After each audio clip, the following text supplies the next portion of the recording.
Today topic is buffer overflow attack. A buffer overflow attack exploits vulnerabilities in a program's memory management, particularly in the stack.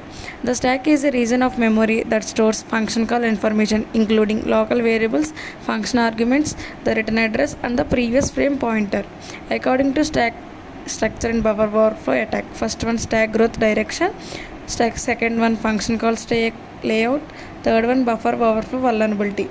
Impact of buffer overflow: crashes the program, arbitrary core execution, privilege escalation.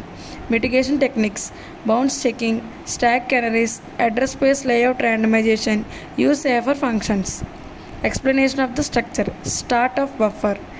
The buffer contains multiple NOP, no operation instructions, return address overwrite, malicious code. Key features of the exploit: distance calculation.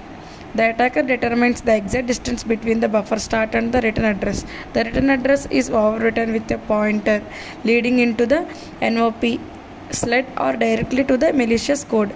Multiple return address entries. Multiple attempts to overwrite the return address ensure that at least one write is successful. Safe landing with NOP instructions. If execution lands anywhere in the NOP section, it will slide forward into the malicious shellcode.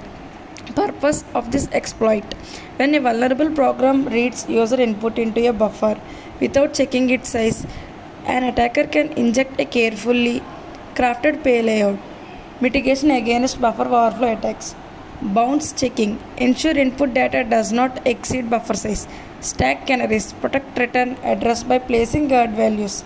DEP, data execution prevention, prevents execution of code in non-executable memory areas. ASLR, address space layout randomization, randomizes memory addresses, making it harder to predict return addresses.